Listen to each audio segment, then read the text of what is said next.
And welcome to the International Symposium. My name is Mason Rowley and I'm with the Office of International Programs. This session is titled A Hispanic Feminism Pioneer, Concepcio, Gimeno de Flaquer, and is presented by Antonio Francisco Pedros Gascon, professor in the Department of Foreign Languages and Literatures at CSU. Before we begin, I would like to ask you all to please kindly take our survey for the International Symposium. We would be very grateful if you could fill out this questionnaire before you leave today. You can either use this QR code if you're here in the room with us. If you are online, you will see a link displayed on the screen before the end of this session. You will also receive an email with the link as well. All right, with that, I will turn it over to Antonio.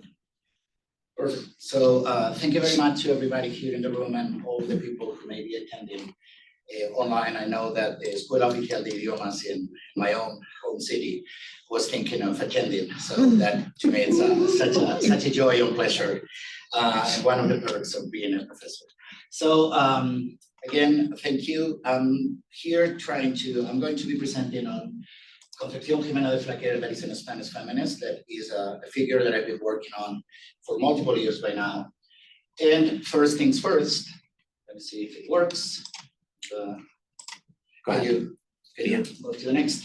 So, okay, this is one of her famous quotes that is very frequently repeated, of course translated now into English. The 18th century proclaimed the rights of men. The 19th century has provided women of some countries the rights we are demanding here. And the 20th century will grant them. So that gives you a very clear idea of her positivistic and feminist understanding of history, etc. And of course, I would like to dedicate this presentation to my mother, who today would have turned 83 years old, today, on the Women's International Day on March the 8th. That is a very important day, as you may understand. So again, thank you for that. And I would like to also express my thank you to the people who are organizing the symposium. That is a great way for me to be able to present about this research that we do, for example, in departments like mine, and that sometimes really do not get a lot of exposition to our community. Also, for sure, to my department chairs, to Mary Vogel, to Jonathan Carlion, who so much have helped advancing this project, to the Deans of Liberal Arts through PDPs, who facilitated the acquisition, for example, of first editions of many of the works, etc., to the Center of Women's Studies and Gender Research of this institution, and of course, to the CSU library and staff, who are freaking amazing. They have always been extremely supportive of our endeavors, and they have really done so much for us.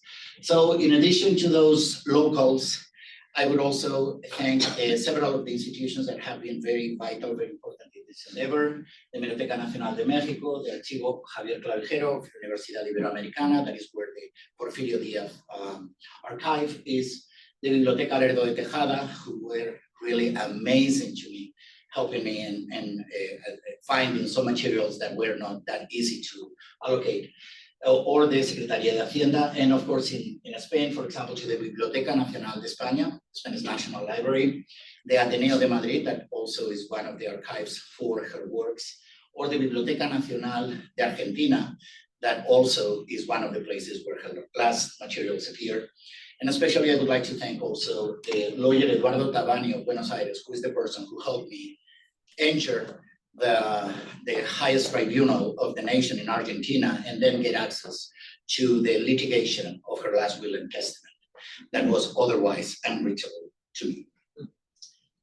So this is part of a big project that is the complete works of Concepcio Gimeno de Flaquer. It's a total of 8 volumes. The first volume is going to start being released probably in a couple of months.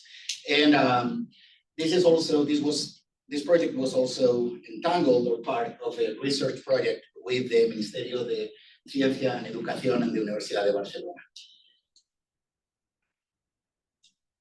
Here you have a scoop of the forthcoming first volume of Concepcio Gimeno. I just received this last week, so I'm so excited about it. And these, the complete works are the endeavor of multiple institutions. The Universidad de Zaragoza, with the Prensas Universitarias, is the one that is taking the leadership. But in addition to them, you have the Gobierno de Aragón, you have the Instituto de Estudios Turolenses, the Instituto de Estudios Alto Aragoneses, and my own municipality, Alcañiz, is the place where Concepción was born. So, what is in the complete works? To give you like a 30,000 feet view of, and from which will I be speaking? Well, it's a total of 6 novels, of 3 poems that I found. There was an understanding that she might have written poetry, but there was no such thing ever found yet. So I was able to find 3 poems that belong to her, 10 short stories, several of them written under pen names. That's a very interesting thing, the use of pen names by feminist authors. And in total, somewhere around 1,300 different items published on presses. Some of them even published like 15 times, and they are not tallied as 15, but as 1. So that gives you an idea of the incredible archival work that she was able to develop. And in addition, 10 book-long essays, feminist essays that are really, really interesting to read. There was, by the way, an erroneous attribution of a book to her that she never wrote. Is an error of historiography that I hope I've corrected. Plus, she published 6 conferences, out of which I would like to highlight El Problema Feminista, the feminist problem. That is, it was in 1903, and it's the first time that in the Ateneo de Madrid, there was a lecture on feminism, and it was given by a woman, and that was freaking amazing. And in addition, also, I was able to find 2 articles that she also translated from several languages, among them Portuguese. So,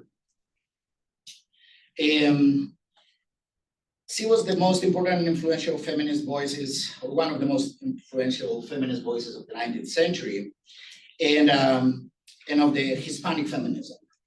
That she was absolutely acknowledged, praised anywhere you would go in the Hispanic world as the leading voice of feminism. But since she died, basically, she disappeared from the map for historiography. And it's not until 1980s when she was recovered for the historiography and for the feminist studies in the Hispanism by leading voices like Simone Palmer, for example, like Mary Ellen Bieder, or Charnon Deutsch, Lou Charnon Deutsch, or also Ana Maria Ayala in Spain, Alda Blanco also in between both countries, or Marina Bianchi from Italy. So it's thanks to these women who started really doing this archival work that later on we end up with this beautiful, beautiful biography from Margarita Pintos that is called Concepción Gimeno de Flaquer, del sí de las niñas al yo de las mujeres. And it's not in English, so that's a little problem. I've also circulated with you a shortened version of that very material by the same author. So, okay, so there are several questions that I would like to eventually address, tangentially or not, in this presentation. So why feminists like her have been erased? To me, that's a very pertinent question. Or were women like her so conservative and traditional as their caricatures imply? Or what can we learn from their examples? And that's really something that I find very pertinent in nowadays social and political arena. So, moving ahead. This also comes in response to a very frequent question formulated from the Anglo world about other sections of the planet. Oh, but was there ever a real feminist movement in 19th century Spain or Mexico? That, of course, is a question that is formulated with a lot of disdain, as you can understand. And that, to me, it's a very important kind of thing that really also makes us, or permeates, makes it very clear the biases, the disciplinary biases that sometimes we have when we are trying to deal with other examples of things. And then again, I hope that we can somehow have addressed in this presentation. So here you have Doña Concepcion, that was born in Alcañiz in 1850. That's my city. So, you know, I mean, it's such an incredible honor to really find her coming from my very small community, 16,000 people currently. So it's not really Madrid, it's not Barcelona, it's not any of those big capitals, but she was born in my city. And she died, in Buenos Aires. She lived also 7 years in Mexico City, and she lived probably somewhere around a year and a half in Paris, as I will talk about. So here you have as part of making things a little more spiced up or interesting, here you have the baptism certificate that is held in my parochial archive, in which you have here on the short María de la Concepción Gimeno, but it explains that her full name is María de la Concepción Pilar Loreto Laura Rufina Gimeno. So that's the whole name for her. You know, I mean, I thought that I had a long name and I stand corrected. So this name is very representative of an understanding of class. She belongs to a military family, meaning lots of aspirations, no money, period. So, but still, of course, they really have a clear understanding of positionality in life. That is what really this name indicates. As an important thing for me is the fourth name is called Loreto. That is an Italian virgin. Technically, it's only one virgin, but in the Italian ascription. So what is interesting to note is that the Virgen del Loreto is December the 10th. What really to me, and to people who are familiar with how things work, indicates that she was not born on December 11th of 1850, but on December the 10th of 1850. Yet she was baptized following day. You know, there was no such a thing as a 7-11 kind of baptism. It was early in the morning, following morning. So she was born probably on that time. And as you can see then, we are celebrating right now the 175th anniversary of her birth. So this is the place where she was born. She was born in the castle of Alcañiz. And it's very funny, as part of the presentation of this figure to current day scholars, but also like high school students, etc. I've been going to high schools, and it's very funny because, of course, I mean, when I saw the students from Alcañiz, the kids, so she was born there. Why? Because she was a princess. No, she was not a princess, but she was the daughter of the captain of this castle that was the military encampment as a result of the civil war that had happened in Spain a few years before. And right now, that's a Parador Nacional. That means it's a very fancy historical building that works as a hotel. So, you know, I mean, I would encourage you to consider visiting and spending some money in my community. That would be highly appreciated. And also, I mean, just to give you an idea of where Alcañiz is located in the map, is in that section of Aragon. We are really in the frontier with Catalan. That's our section. And she only lived in my city for very minimal time because the father was a military, was assigned another location. But then she really developed as a student in Zaragoza, and she moved to Madrid when she was somewhere around 20 years old. That's the place where she was baptized. That's the place where I was baptized. That's the Colegiata Mayor de Santa Maria. And it's a very beautiful building, as you can see. So that's the place also that the baptism certificate comes from. And as, let me continue. Perfect. So what are some of the defenses or the elements that she was defending as part of that feminist agenda? So defense of women's rights, their inherent dignity of women. Trust me, it was highly challenged. And that's something that she was really challenging from the very first text that she wrote. And she published the first text when she was 18 years and a half. That is quite precocious for the literary system of the era. And what is really impressive is the tone that she uses in those texts, that I'll talk more about that.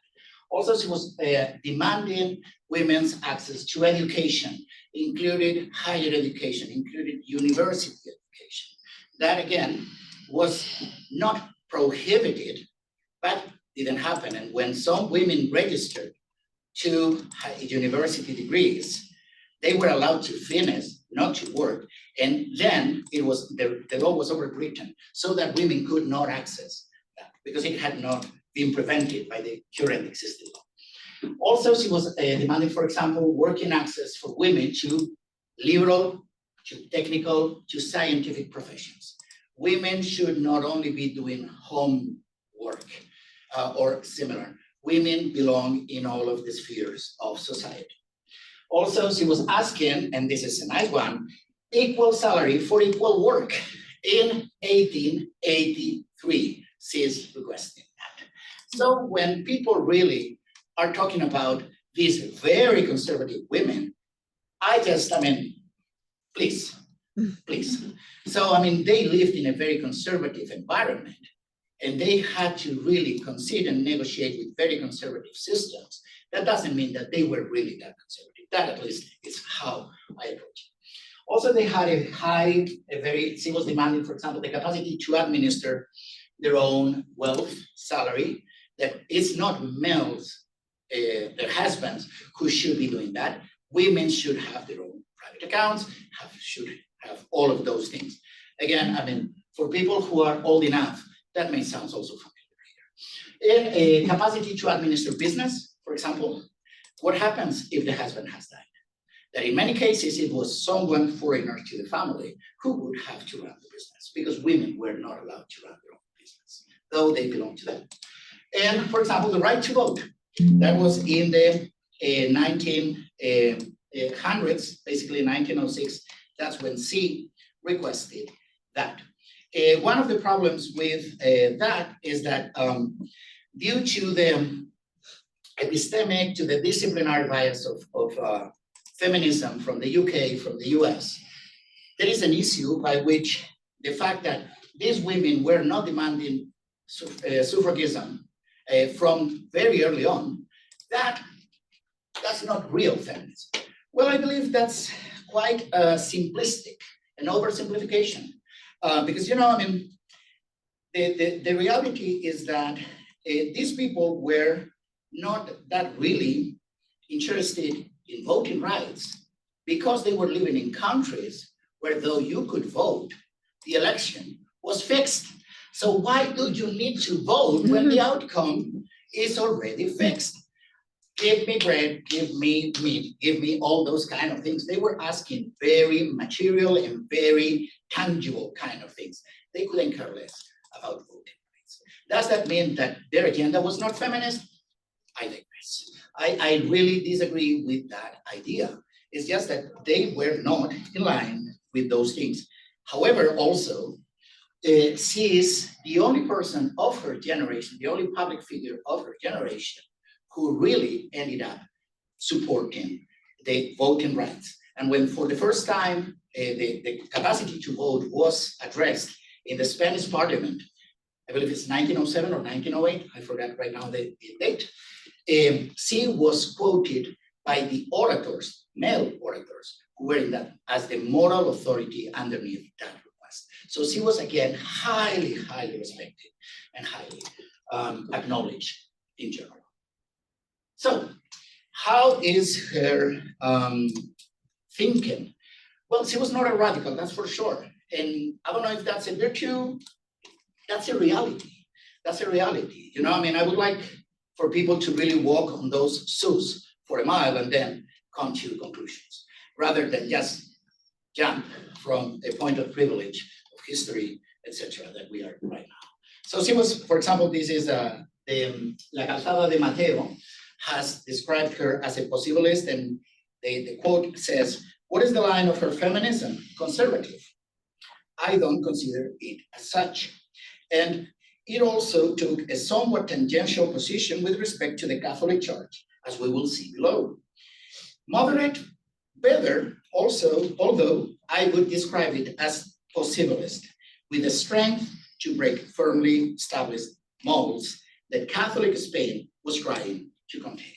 So she was a bridge trying to connect Catholicism with feminism, and what she does perfectly and very enthusiastically is silence the Catholic voices who are very, very traditional. She will always quote, for example, the Bishop of Paris, that is one of the most liberal of whole Europe, etc. So, okay, this is the first text that she published, El Trovador del Ebro, en El Trovador del Ebro, a los impugnadores del bello sexo. So, to the opponents of the beautiful sex. It's beautiful. It's written when she was 18 years and a half, and she speaks with the vehemence, with a strength of tone, etc., that is completely non-feminine. Absolutely. She's breaking the molds. She's really speaking up in a tone that really did not create a lot of fans in some people to her, but yet it's so refreshing to see her writings and the vehemence with which she speaks up in defense of the feminine cause. By then it was a feminine cause more than a feminist cause. So she later on moved to Madrid. That was written in Zaragoza, and then she moved to Madrid. And in Madrid, she publishes the first journal that she created. That is, she was, again, a very interesting figure. She created 3 different journals during her life. In total, one of them lasted, or 2 of them together, lasted almost 30 years, 27 years, I believe. And this other one she created, she was in charge of it for 1.5 years, almost 2 years, and later on it continued. As a very interesting thing, La Ilustración de la Mujer, the enlightenment of women, or women's enlightenment. And as you can see here, it indicates that the products of these subscriptions to the journal will be destined to the creation of free schools for poor women. And this journal was created around a Mason institution. So again, she was very Catholic, but she was not Catholic enough to be able to really negotiate to advance a feminist cause through the arenas that could be found. So again, it's really that conservative a person that is able to negotiate her identity, etc., to really advance a cause. I believe that's a bias that we have from our point of view. Also, well, she married with a young bachelor of 41 years old when she was 28 and a half. In Spain, we would call them burras viejas, so old donkeys. But the thing is that they were a freaking amazing couple, in the sense that it's not clear that they were a couple usual terms, but definitely they were supporting each other incredibly. And that's the most important thing, at least for us working from a historical point of view. When they married, they moved to live to Paris. They lived there for some time. And she had published 3 years before, she had published La Mujer Española, that is the first essay book, and a very, again, vehement, high tone kind of book. And in that book, after that, she moves to Paris. And in Paris, she meets Victor Hugo, that is one of the most important 19th century figures. And that person writes this letter to her that I'm reading in this. Madam, you are a woman and you write like a woman. Your individuality takes up the cause for all. You exercise a right and its duty. That is a beautiful and noble example that you give. You give it and you will triumph. And I put myself at your feet. You know, if someone like Victor Hugo writes me something like that, I can die following day. All my life expectations bigly. So after that, she comes back to Spain and she decides to eventually move to Mexico. Why Mexico, etc.? Well, probably because of the example of Emilia Serrano, that is another very impressive figure of that epoch. This is a woman who was also an author, who created several editorial endeavors. They were business women. And that's a very important thing that we need to understand. They were also business women. And she moved to Mexico. She was very much around Mason institutions too. There was a Mason connection. And she's called the Cantora de las Americas, just like Concepción Gimeno is called the Cantora de las Mujeres, the singer of women, or the praiser, the celebrator of women. She was the celebrator of the Americas. And I believe that it's thanks to her that she was able to really enter so successfully in Mexico, because she was living in Mexico when she moved there.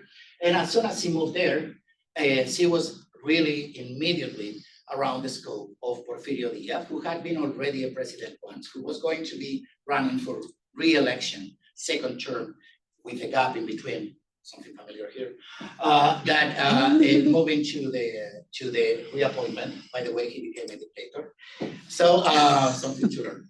But the thing is that she immediately started intersecting with them. She got funding through the father of the wife for the editorial project. Why? Because that editorial project was, on the one side, going to be able to help advance the re-election chances for him, but also would help establish a progressive view of Mexico. And indeed, I mean, Mexico was a very progressive, by some standards, country.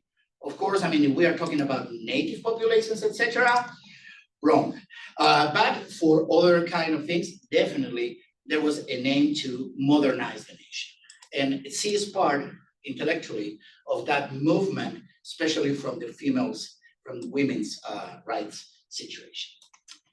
So, to give you an idea of how close they, Concepción Gimeno, were, you have here, for example, a letter that I unearthed in the clavijero, in the archive of Porfirio Diaz in the Universidad de Mexico. And you have this letter written by the president. I mean, it's not really the handwriting of the president, it was way worse. But the thing is that from the president's office, in which the president himself is writing a letter to the governor of Oaxaca, indicating, hey, you know, Concepcion has told me that you have stopped your subscription to 25 issues of El Álbum de la Mujer. I encourage you to return to them. And guess what? The time it happened. So it really takes a level of connection to have the very president of the nation to write the governor and say, honey, go back to subscriptions. And, you know, I mean, also as an important thing, these letters, I unearthed several, these letters do not come with any letter from Concepción Gimeno or the husband requesting the favor. Meaning, they were requested in person. They were requested in person. She was constantly connected with that, with the Porfirio Diaz system. So, due to that great connection, she was able to release in September 8, 1883, the journal El Álbum de la Mujer, the women's album, women's journal. So, as you can see here, it comes under the picture of Sor Juana Inés de la Cruz, the biggest like feminist icon that you can imagine, and an impressive also rule breaker of the epoch. Also a great way of advancing an idea of Hispanism through a colonial common joint. So, point very important. She appears, as you can see here, as directora propietaria. She's the director and she's the owner of the journal. And this, to some people in the, I hope that you really capture what does that mean? How does that read? Especially in a culture or in an epoch like this. She had her husband working for her in the journal. So again, if you tell me that's a very conservative situation, I digress. Because I think it really speaks volumes that the husband was perfectly fine, for example, working for her. And that really gives you an idea, a very nuanced situation of that kind of conservative. So in the journal, you will have, for example, multiple, these are the first issues, as you saw first, so Juana Inés, later on Isabel la Católica, Juana de Arco, Santa Juana de Arco, and this is a famous singer of Mexico. So what happens here, Angela Brandt. So what happens here, she will use in the frontispiece of these journals, she will always present very positive models for women that are exemplary of what women can achieve if they are given the chance. So again, it's a very engaged, very hands-on feminist agenda. And you have here, for example, the frontispiece of the journal, beautiful, beautiful, in which is really a summary of the aspirations of the journal. You have in the center an angel of the home, very Victorian. In the case of Spain, we call it Elizabethan for Queen Elizabeth, but very Elizabethan, angel of the home, teaching the kids the Bible, but also other stuff. But at the same time that woman is the angel of the home, you have also that woman having access to education, musical education, painting, inside, outside of the house. But also, this really represents an expression that she has, that is that women can be rocking the cradle of the baby while reading Plato. That education and maternity are not at fight with each other. And here you have the really cleared out that representation. So, what is this women's literacy project that she advanced? Well, it was a meeting point for many of them women to publish and be read not only in Spain, not only in Mexico, but in a transnational arena. This was not only a Mexican journal, for sure, but it was read in all Latin America.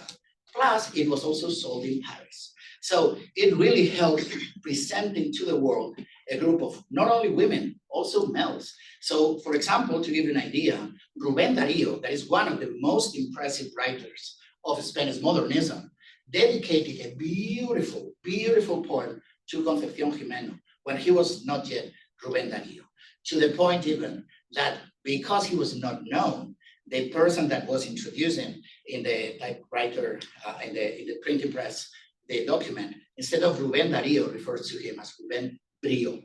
So that poem, for example, is not part of the complete works of Rubén Darío because of misspelling of the person introducing that. So, as you can see, it's also a way of advancing the social feminist pedagogy, and it's aiming to modernize two nations, a set of nations, but within a Catholic Hispanic frame. So again, it's very interesting because she is receiving a lot of money from Masons. She is working in a proudly lay state that is Mexico after the Laird laws, etc. And yet she's able to advance a very Catholic agenda, but a Catholic that is not traditional, that is very modern. So during her stay in Mexico, Gimeno had to negotiate her own identity. Number one, she was a Gatupina. She was a foreigner. She was a person that really had some issues also with adaptation, with soberbia, the pride, the European pride that really put her in complicated waters. But also she is able to advance a Catholic project in a lay country run by a Mason president. That is pretty amazing. And also, for example, she was able to advance and to challenge those ideas of progressive and traditional views on things like silence, identity issues, etc., etc. And of course, this was a very humbling situation for her also, because she was coming from a very traditional, very conservative upbringing, to the point that basically her mother did not want to have anything with her because she was a literata, a writer, and she was able to move from those really conservative background to a much more liberal, embracing situation. So, for example, not everything was marvelous in Mexico. However, for sure, she published an article on the Malinche y le cayeron todas. She really had a very rough time. Also, for example, when she wrote this La Literata, the woman of letters, it was not well received. So, you know, I mean, when she was talking about things that were more low pace, low tone kind of thing, everybody was clapping. But the moment when she starts advancing a clear feminist agenda, not everybody enjoyed that. And here you have a quotation from El Nacional. Allow me 1 second. That really is the Genaro Cabestany replied to her, indicating the following. So, when we read Miss Flaquer's article, we thank God that we had no wife or daughters, because we judged that this article would produce a radical revolution in the female sex with disastrous results. End of quote. So again, if she was being received like a radical, probably it was not that conservative. So, you know, I mean, again, food for thought, food for thought. But, so, it's, to me, from that 30,000 feet view, one important thing, there is, it's important to understand, there is a diglossia or a different feminist engine or with 2 gears, depending on the readers. It's not the same to speak to males who are educated, sounds familiar? Males who are educated, who have a very liberal and progressive understanding of things than writing to people without education. So she will advance a 2-tier level of images in which is advancing on the one side for those middle classes, a sort of feminism that is not as confrontational, but she's very political. She's highly weaponizing discourse when addressing people who can really help advance a coalition of the women. So, sorry, can you? Sorry. No, it's okay. So, also, again, she even created a journal for her husband so he could have his own journal. You have Flaquer. And again, it's freaking amazing. It's problematic too. And not for the gender roles that I couldn't care less. It's problematic because in this journal, they were speaking about politics, and foreigners are prohibited by the Mexican Constitution to address any political internal issues. And that really put them in hot trouble. So, among other things, she advanced a criolla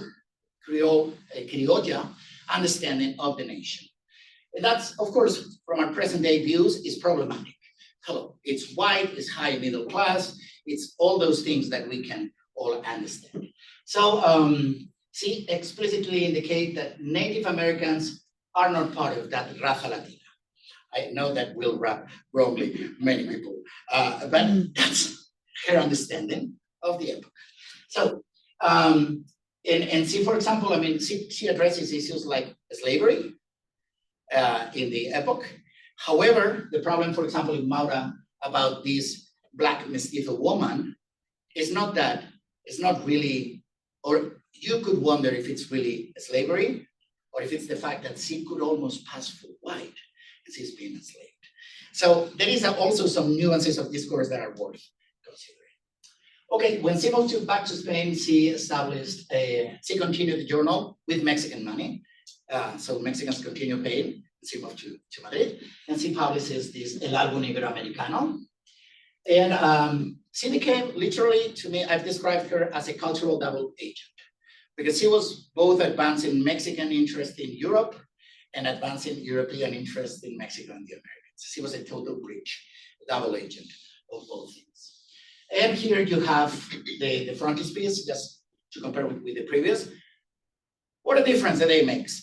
You know, where is the woman? It's no longer there. It's politics. You know, we have political representations of the nation. This is one of the symbols of the Spanish nation. You know, the lion, king, monarchy, the columns of Hercules, and the plus ultra that refers to the Americas, etc., etc. So it's more a political arena. It's no longer just women back to the kitchen kind of context. No, no, no, no. She's entering all of the areas.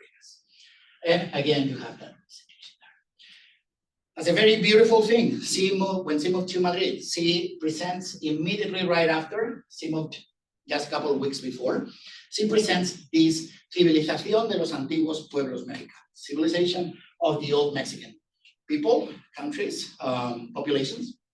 That is a feminist reading of the Mexican history, and one of the most beautifully elegant, really, ways of just kicking is that she tells to those people, you know, I mean, we usually think of those people as uncivilized, as barbarians, that kind of thing.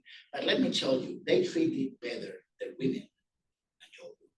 And that really was a burn, stellar level. So she advances those kind of things. Again, she was a very in-your-face kind of vehement kind. By the way, she's the second person, the second female to give a lecture in the Ateneo de Madrid. That is an absolutely important feature. The first person, the first woman to give one was Pardo Bazán, Emilia Pardo Bazán. That is the monster of the ages, the most important author. So that gives you also an idea of the history. And in that same institution, she published El Problema Feminista. That is, again, the first time that a lecture was dedicated to that one. And by the way, to that presentation, the very sister of the Spanish monarch came to attend, really indicating the clear progressive connections with an idea of advancing the nation and whatnot. Eulalia, by the way, had recently divorced. It was the biggest scandal, also that kind of thing. So there is a lot of connections going on between them. So here you have again a version of the Evangelios de la Mujer, of the quotation that we had at the entrance. But what is really interesting about this quotation is that just like, for example, for many Europeans, if you ask Europeans who was Jesus Christ, they will say the first communist, you know? Because so I know that rubs wrongly to some people, but she will literally say, who was Jesus Christ? The first feminist, as a way of claiming a different history for the feminist fight that does not really enslave this process into the more socialist upbringing, historical upbringing. So it's presenting a parallel kind of historicity to the situation. Again, very interesting. And her approach, again, unites Catholic views with very feminist political demands. And she aspires to create a new woman for the Hispanic world. A modern Eve, a redeeming figure that is going to be praised for her intellect, for her work, not for her beauty. You know, I mean, that's why she defines it the Eva Moderna, the new Eve, the modern Eve, and that's really the idea that is presented in this short story. That is the summa of all the ideas that she embraced in those final pages. In this epoch, she had already come in favor of the women's vote, and it's an integral part of the story. So, last destination, she went to Argentina after 1910. She moves to Argentina in 1911, sorry. The money from Mexico stopped emanating. Why? Mexican Revolution, hello.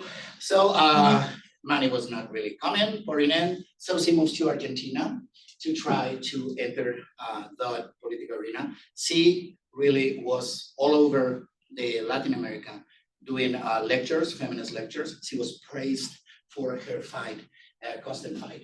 But she was not able really to publish much new material. Why? Because Argentinians' journals were saturated of Spanish authors already. So she was not able to enter those areas. And here you have, for example, the 2 volumes of the dossier of the litigation of the last will and testament that I was able to access. And for example, here you have the certificate of death. We started with the birth certificate, the baptismal certificate. This is the certificate of death. It indicates erroneously that she was 64. She was very coqueta, and she would always lie about her bigly. And to the point that even the documents that are official are lying about her. And this was her resting place in Buenos Aires up until somewhere around 1950s. I was able to find that out in the litigation. But the bodies of both her and the husband were abandoned or left behind, I believe, by the people who had accepted to take care of them. And when they moved to another Bóveda, another area. And for that reason, they may be. I mean, I can tell you they are not there because I was there and I asked the people to go and check, and they were not there. So, why feminists like her were erased? That was the question. Or were women like her so conservative and traditional as their caricatures imply? I believe that has already been quite addressed. But why? Well, I mean, she's too Catholic for feminists, she's too feminist for Catholics, period. And she's also too human for cultural studies. You know, she was a friend of Porfirio. She was really probably not with the best companies in life. But that also takes a point of privilege from us to judge it like that. She was not a person who was coming from the aristocracy. She was not a person who was coming from money. She's a person who was a worker, who really was writing and living out of her own production. And we have sometimes a very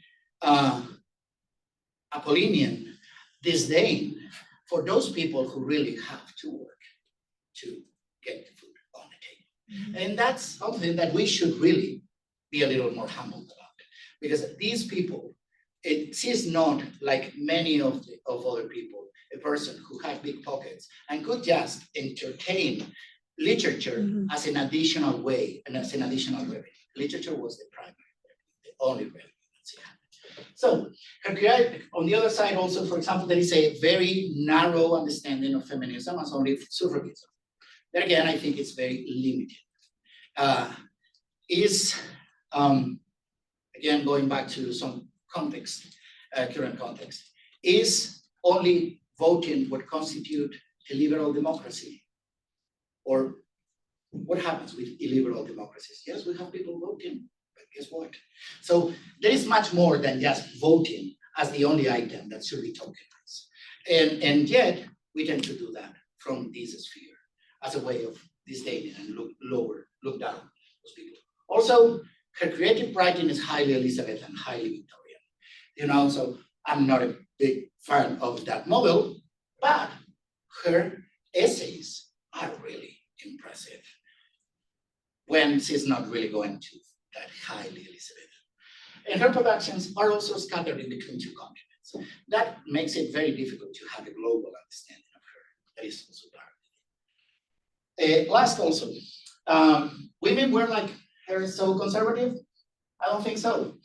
These women lived lives that even for present current standards were really progressive, you know. Again, that's something that we should really understand. These are people in the 1880s, 1890s, 900s. And the angel of the homes are both endorsed and questioned in their writings. So there is a tactical maneuvering around that. And there is a diglosia, that double talk of their discourse that indicates an astute self-positioning that should make us question the all-conclusive endorsement of their traditional models. It's not really that clear.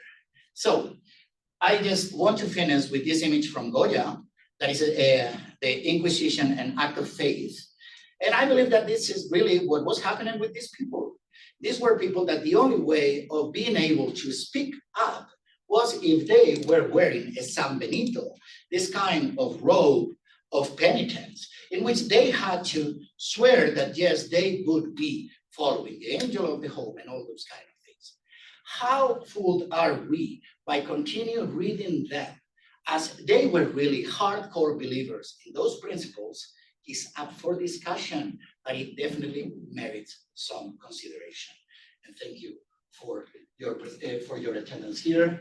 And I think that we can learn from their examples, their negotiations, their struggles to create a network of ideas that would travel across the sea, that they established sororities. And also we can learn from both their successes and their shortcomings. And access to their works through academic sources is necessary. And also archival work to unearth and reassess their legacies is a high need for us here. And muchísimas gracias. And if you have any question, you can email me also there, unless there is any question from the floor.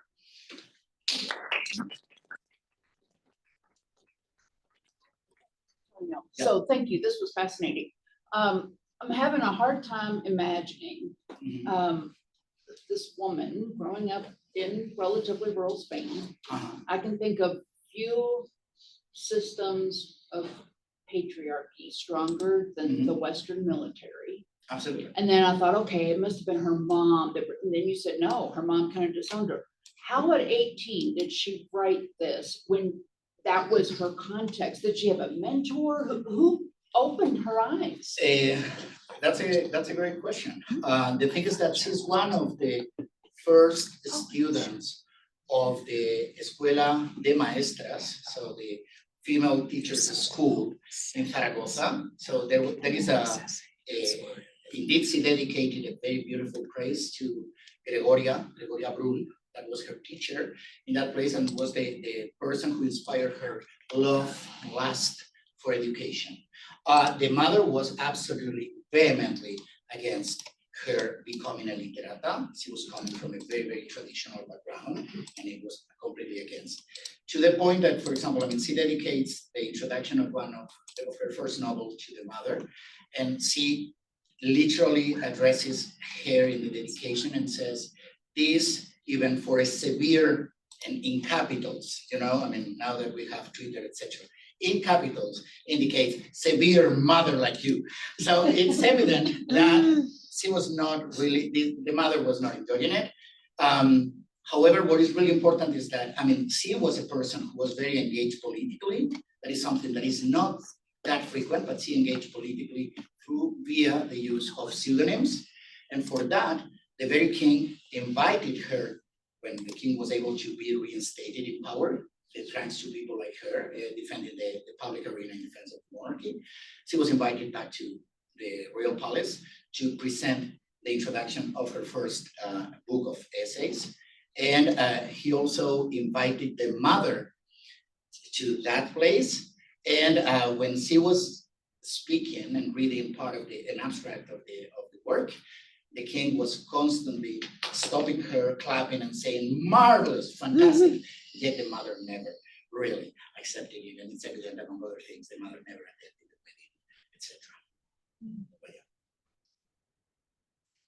wedding, etc. You have, in the beginning of your talk, you described a real reshuffling of her works, some things that you have found that weren't attributed to her and other things that were attributed to her erroneously.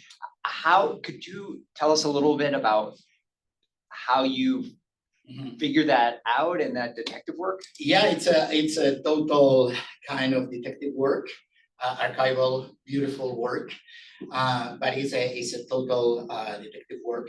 There are different things. For example, there were several pseudonyms that were acknowledged as used by her, and when you end up finding in between articles that she had written in other journals, you end up finding articles written with her name, with the pseudonyms that she had, etc. And for example, she is using the pseudonym X, and she, for speaking about politics in 1873, that is a total out of place kind of situation. It's unacceptable for women to speak that clearly. She's using X, ungendered and unmarked, but she also writes a novel in which she speaks, the main character, for example, is a poet who is working in a journal, and in that journal is writing also about politics that he hates, blah, blah, blah, blah, blah. So she is really explaining her own situation in that. So there are several triangulations that could happen because of things like that.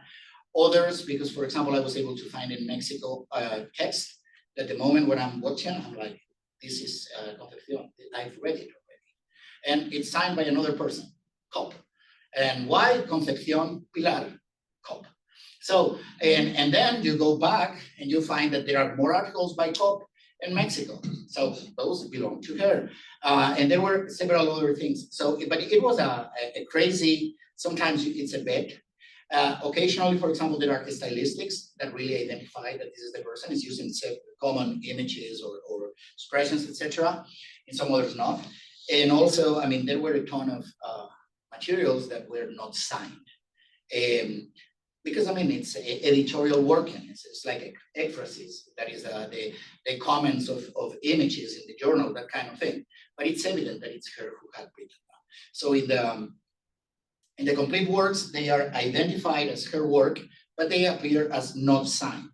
So, and if anyone doesn't believe that it was her, I mean, I've done my best to try to indicate that. But yeah.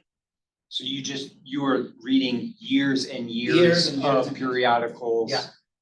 Yeah. Yeah, thank you. Yeah, and so yeah, it was, good news is some of that is accessible online. The Hemeroteca Nacional Digital de Mexico, for example, or the Hemeroteca Nacional in Spain. But some of them I had to really be in person and just start ordering journals and be page after page, reading columns. And it's like, okay, this sounds, and of course, you are trying to limit the scope of years by the epoch that you assume. I mean, after all this work, you assume that is probably the moment when you may be able to trace those. And yeah, the amount of hours, I don't know, but it was nuts. That's for sure. Thank you. Yes. What was the most enjoyable part of this research for you? Many. I mean, number one, traveling. I mean, it's a great perk. I've been able to go 3 times to Mexico to do research in several institutions. I've been able to meet amazing people who were so supportive, so kind, so amazing. Buenos Aires, for example, too, and whatnot. And really learn about the person that was born in my city, and that when I was a kid, I had no freaking clue really about her. And all of a sudden, it's like, Jesus, I mean, she's an impressive figure. Why did we not know more about her? So that's also a result of Francoism, for limited commitment to some democratic values for so long a time, etc. And also again, because as I was indicating before, she's too Catholic for feminists, she's too feminist for Catholics, she's too human, that kind of thing. But yeah, all of those things were amazing, and it's the joy of life to have been able to work on this. I have a question from an online participant. Perfect. Carmen Lopez Ramirez asks, how can you connect your work with the struggles of current feminist movements? In many ways, in the